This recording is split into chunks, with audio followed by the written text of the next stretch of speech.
தம்பி, நீங்க அண்ணாமலை அண்ணா பத்தி கேள்விப்பட்டிருக்கீங்களா? கேள்விப்பட்டேன். நீங்க என்ன நினைக்கிறீங்க அவரை பத்தி? நல்லதான், அவங்க பாலிடிக்ஸ்ல வரணும்னு நினைக்கிறேன். அண்ணா என்ன குவாலிஃபிகேஷன் தெரியுமா? அண்ணா என்ன பண்ணிருக்காரு? ஐபிஎஸ்ஸா இருந்திருக்காரு. அப்புறம் கர்நாடகால இருந்தாலும் சரி, தமிழ்நாட்டிலயா இருந்தாலும் சரி, நல்லா அவர் சும்மா லாஸ்ட் பொசிஷன்ல வரல, ரேங்கிங்ல 2வது பொசிஷன் தான் நினைக்கிறேன். அவர் அப்படி இருந்தவர் சும்மா அந்த ஒரு ஹை பொசிஷன்ல இருந்துட்டு சும்மா விலகி நாட்டுக்காக வரணுறது சின்ன பொசிஷன் ஒரு இது இல்லை. மக்களுக்காக சேவை செய்யணும்னு நினச்சி தான் அவர் வராரு. அது எல்லாரும் அவரை சப்போர்ட் பண்ணா நல்லா இருக்கும். நீங்க எந்த ஸ்டேட் ப்ரோ? நீங்க கேரளா.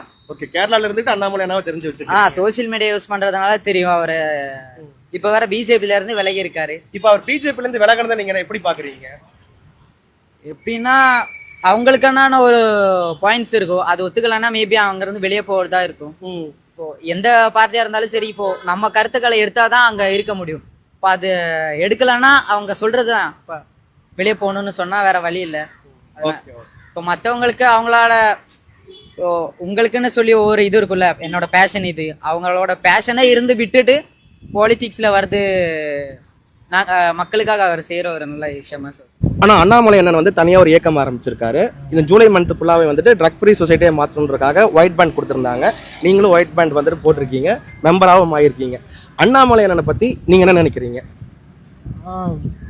முதல்ல அவர் பிஜேபியில் இருந்தார், குட் பர்சன் ராங் பார்ட்டின்ற மாதிரி தான் போகுது. இப்போ அவர் தனியாக அமைச்சார்னா ஓகே தான். ஏன்னா அவர் ஐபிஎஸ்ஸாக இருந்துட்டு அதுக்கப்புறம் அதை விட்டுட்டு மக்களுக்கு இது பண்ணுறதுக்காக அரசியல் வந்திருக்காரு. வரலாம் மேபி. இப்போ அண்ணாமலை அண்ணன் வந்துட்டு ஒரு எதிர்கட்சி தலைவராகவோ வந்தாருன்னா நல்லா இருக்கும்னு நீங்க நினைக்கிறீங்க? ஓகே, நன்றி.